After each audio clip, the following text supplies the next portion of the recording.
Difference between traditional and E business यानी कि पहले जो बिजनेस परफॉर्म करने का तरीका था और आज इलेक्ट्रॉनिकली डिजिटल और इंटरनेट का इस्तेमाल करके जो बिजनेस परफॉर्म किया जा रहा है, इन दोनों में क्या डिफरेंस है यहाँ पर हम डिस्कस करेंगे। तो सबसे पहला जो बेसिस है डिस्टिंक्शन का यानी कि डिफरेंस का, that is ease of formation. Clear, ease of formation यानी कि कितना आसान है क्रिएट करना। तो देखिए जो ट्रेडिशनल बिजनेस था ना, उसको क्रिएट करना थोड़ा सा डिफिकल्ट था। भाई आपको जो है पहले तो जमीन चाहिए या फिर कहीं ना कहीं किराए पे आप जो है एक मकान लेते हो, फिर उसमें जो है पूरा सेटअप तैयार करते हो। सेटअप तैयार करने के बाद जो है आपको वहां पर पूरा इंटीरियर वगैरह सारी चीज डिजाइन करना, प्रोडक्ट को अरेंज करना, वो सारी चीजें जो है आपको वहां पर करनी पड़ती थी। लेकिन ई बिजनेस क्या है, सिंपल है। आप कहीं पे भी जो है कहीं से भी इसको स्टार्ट कर सकते हो, कोई भी दिक्कत नहीं है। यहाँ पर कोई भी आपको रूम रेंट पे लेने की जरूरत नहीं है, ना ही आपको कोई कंस्ट्रक्शन करवाने की जरूरत है। यहाँ पर आसानी से आप कहीं से भी बैठ के इस बिजनेस को जो है कर सकते हैं, इलेक्ट्रॉनिक बिजनेस को। क्लियर।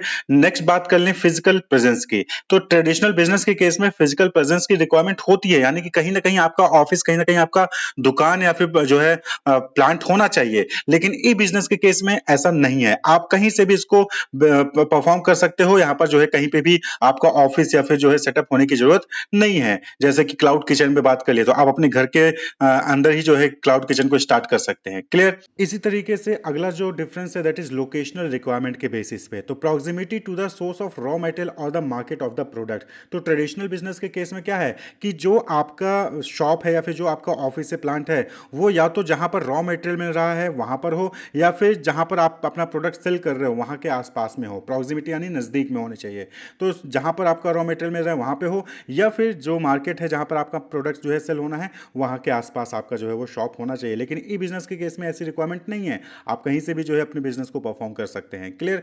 नेक्स्ट है कॉस्ट ऑफ सेटिंग अप। तो ट्रेडिशनल बिजनेस में जो सेटिंग करने का कॉस्ट है, यानी कि बिजनेस को स्टार्ट करने का जो कॉस्ट है वो हाई है। लेकिन ई बिजनेस के केस में जो है वो कंपैरेटिवली क्या है, लो है, क्योंकि यहाँ पर फिजिकल फैसिलिटी की रिक्वायरमेंट नहीं है। यहाँ पर आपको कोई ऑफिस जो है वो नहीं क्रिएट करना कि पहले बिल्डिंग बनाओगे, उसके बाद चेयर कुर्सी लगाकर जो है पूरा सेटअप तैयार करोगे, उसके बाद फिर अपना बिजनेस परफॉर्म कर सकते हो। तो ई बिजनेस के केस में ऐसा नहीं है। तो कंपैरेटिवली भाई ई बिजनेस में भी सेटअप करने को आपको करना पड़ेगा कि लैपटॉप चाहिए होगा, कंप्यूटर सेटअप चाहिए होगा, हार्ड डिस्क वगैरह सारी चीज़ें चाहिए होंगी। लेकिन कॉम्पेटिवली देखा है तो ट्रेडिशनल बिजनेस में ज़्यादा कॉस्ट आता है और ई बिजनेस में कम कॉस्ट आता है। क्लियर। नेक्स्ट जो डिफरेंस का बेसिस है दैट इज ऑपरेटिंग कॉस्ट। तो ट्रेडिशनल बिजनेस को ऑपरेट करने की कॉस्ट ज़्यादा है, वहीं पर ई बिजनेस को ऑपरेट करने की कॉस्ट जो है वो कम होती है। ट्रेडिशनल बिजनेस में क्या होता है कि यहाँ पर जो है आपको प्रोक्योर करना है रॉ मटेरियल, उसको स्टोर करके रखना होगा, फिर वहाँ पर प्रोडक्शन प्रोसेस होगा, फिर वहाँ पर उसकी मार्केटिंग करनी पड़ेगी, डिस्ट्रीब्यूशन करना पड़ेगा। तो इन सब चीज़ों में जो है वहाँ पर ज़्यादा कॉस्ट आती है। लेकिन ई बिजनेस के केस में देखें तो low as a result of reliance on network of relationship rather than ownership of resources. तो यहाँ पर क्या होता है बिजनेस में कि यहाँ पे आप नेटवर्क का इस्तेमाल करते हो, यहाँ पर सारी चीज़ों को अपने आप ओन नहीं करते हो, यहाँ पर नेटवर्क का इस्तेमाल करके जो बिजनेस को आप परफॉर्म करते हो। नेक्स्ट जो बेसिस है that is nature of contract with the supplier and the customer. Clear. तो ट्रेडिशनल बिजनेस की बात करें तो यहाँ पर जो है इनडायरेक्ट जो है कॉन्टैक्ट होता था इंटरमीडिएट्स के बीच में। लेकिन ई बिजनेस के बीच में, ई बिजनेस में देखिए तो यहाँ पर डायरेक्ट कॉन्टैक्ट होता है, चाहे वो सप्लायर हो चाहे वो कस्टमर हो। क्लियर। वहीं पर हम बात कर ले नेचर ऑफ इंटरनल कम्युनिकेशन के बेसिस पे। तो इंटरनल कम्युनिकेशन यानी कि बिजनेस के अंदर जो कम्युनिकेशन रहा वो कैसा था।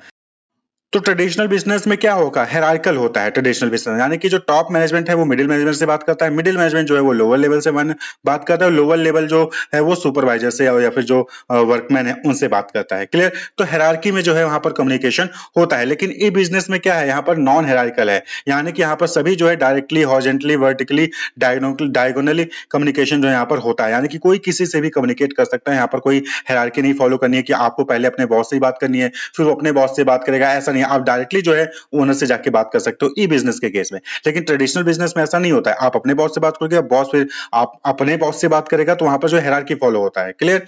नेक्स्ट जो बेसिस है response time for meeting customers internal requirement. तो रिस्पांस टाइम यानी कि कस्टमर ने ऑर्डर प्लेस किया और फिर उसको कब तक प्रोडक्ट डिलीवर हो रहा है, तो इसमें जो टाइम गैप आता है वो ज्यादा किस में होता है, तो ट्रेडिशनल बिजनेस में ज्यादा होता है। ई बिजनेस में जो है वहां पर इंस्टेंटेनियस होता है, यानी कि इंस्टेंट होता है, कस्टमर ने ऑर्डर किया, आपने प्रोडक्ट डिलीवर कर दिया। क्लियर।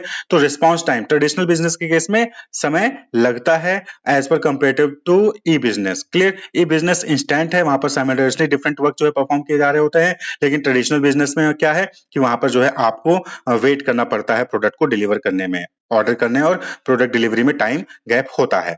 नेक्स्ट है shape of the organisational structure. तो ट्रेडिशनल बिजनेस की बात करें तो ये वर्टिकल नेचर का होता है, यानी कि जो ट्रेडिशनल बिजनेस का जो शेप है ऑर्गेनाइजेशन का वो वर्टिकल होता है, यानी कि यहाँ पर हायरार्की चेन ऑफ कमांड जो है फॉलो होता है। टॉप मैनेजमेंट होगा, फिर उसके नीचे मिडिल मैनेजमेंट काम करेगा, फिर उसके नीचे जो है लोअर लेवल मैनेजमेंट काम करेगा, फिर उसके नीचे सुपरवाइजर्स, फिर जो है वर्कमैन काम करते हैं। लेकिन ई बिजनेस में हॉरिजॉन्टल होता है, फ्लैट होता है। क्यों? क्योंकि यहाँ पर डायरेक्ट कमांड और कम्युनिकेशन होता है डिफरेंट डिपार्टमेंट और डिफरेंट जो है एम्प्लॉइज के बीच में। क्लियर? वहीं पर अपॉर्चुनिटी ऑफ इंटरपर्सनल टच की बात करें तो ट्रेडिशनल बिजनेस में इंटरपर्सनल टच ज्यादा होता है, यानी कि यहाँ पर लोग फेस टू फेस कम्युनिकेशन करते हैं, एक दूसरे से मिलते हैं, बातचीत करते हैं। क्लियर? लेकिन ई बिजनेस में कम होता है, क्योंकि यहाँ पर सारा कुछ क्या हो रहा है, इंटरनेट के जरिए ही जो है वहां पर काम होता है, वीडियो कॉन्फ्रेंसिंग के जरिए काम हो रहा है। तो यहाँ पर जो है इंटरपर्सनल टच जो है वो कम देखने को मिलेगा, किसमें?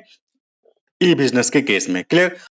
अब हम नेक्स्ट जो है बेसिस की बात करें तो that is business process and length of the cycle. तो ट्रेडिशनल बिजनेस में क्या होता है, देखिए कि जो मैन्युफैक्चरिंग कंपनीज होती हैं वो पहले सप्लायर से जो है रॉ मटेरियल परचेज करेंगी, फिर रॉ मटेरियल का इस्तेमाल करके प्रोडक्शन करेंगी, ठीक है, फिर उसकी मार्केटिंग होगी, फिर उसका सेल्स होगा। तो यहाँ पर क्या है, सिक्वेंशियल है, एक एक्टिविटी दूसरे एक्टिविटी को फॉलो कर रही होती है। लेकिन ई बिजनेस के केस में क्या है, यहाँ पर साइमल्टेनियस है, यानी कि डिफरेंट एक्टिविटी सेम टाइम पे कहीं ना कहीं वो परफॉर्म हो रही होती है। तो different process, business process cycle यहाँ पर जो है शॉर्टर होता है, लेकिन बिजनेस प्रोसेस साइकिल जो ट्रेडिशनल बिजनेस में है वो लॉन्गर होता है। क्यों? क्योंकि जब तक रॉ मटेरियल नहीं आएगा, जब तक ऑर्डर नहीं आएगा तब तक रॉ मटेरियल नहीं आएगा, रॉ मटेरियल नहीं आएगा तब तक प्रोडक्शन नहीं होगा, प्रोडक्शन नहीं होगा तो मार्केटिंग, पैकेजिंग, लेबलिंग, सेल्स ये सब नहीं होता है। तो ट्रेडिशनल बिजनेस में नॉर्मली आपको जो है बिजनेस साइकिल लंबा देखने को मिलेगा, लेकिन ई बिजनेस के केस में ऐसा नहीं है। क्लियर? शॉर्टर होता है।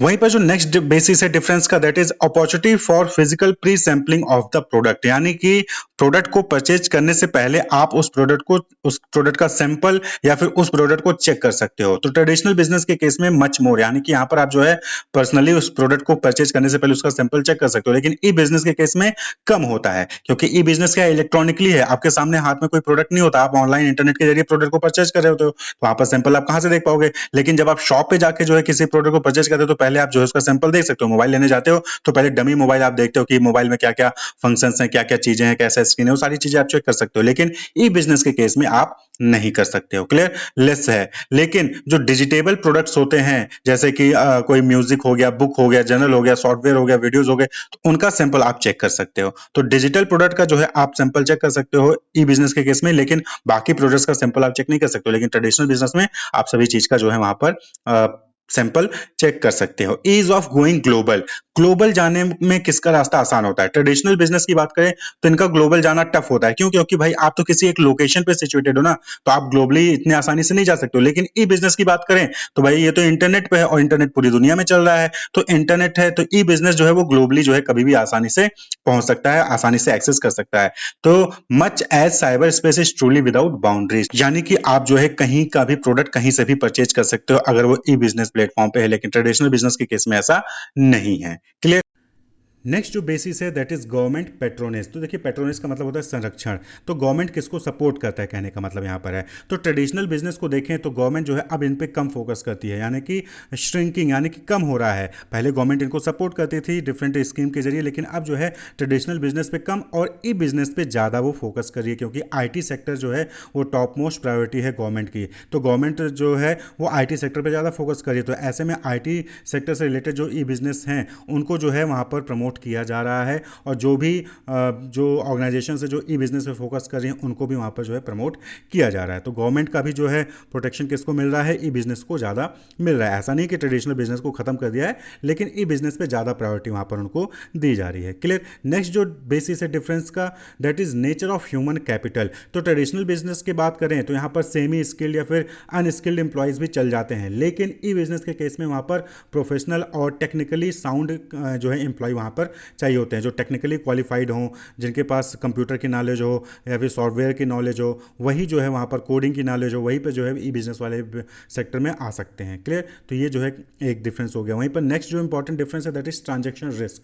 तो ट्रेडिशनल बिजनेस में बात करें ट्रांजेक्शन के रिस्क का तो यहाँ पर लो होता है, क्योंकि आपने एक हाथ से प्रोडक्ट लिया, दूसरे हाथ से आपने पैसा पे कर दिया, तो यहाँ पर पैसा ट्रांजेक्शन रुकने का कोई दिक्कत नहीं है, क्योंकि यहाँ पर फेस टू फेस कॉन्टैक्ट हो रहा है। लेकिन ई बिजनेस के केस में क्या है कि यहाँ पर एनोनिमिटी है, यानी कि आपको पता ही नहीं है कि आप किसको पे कर रहे हो, आपको ये नहीं पता कि कौन आपका प्रोडक्ट भेजेगा। तो यहाँ पर ई बिजनेस के केस में ट्रांजेक्शन रिस्क ज़्यादा होता है, पता चला कि आपने पेमेंट कर दिया लेकिन सामने से प्रोडक्ट आपको डिलीवरी नहीं हुआ। क्लियर? तो ये जो है प्रॉब्लम यहाँ पर आती है ई बिजनेस के केस में। तो ट्रांजेक्शन रिस्क ट्रेडिशनल बिजनेस में कम है लेकिन ई बिजनेस में ज़्यादा है। क्लियर? तो ये कुछ इंपॉर्टेंट डिफरेंसेस थे between traditional business and E business. Wish you all the best, keep watching.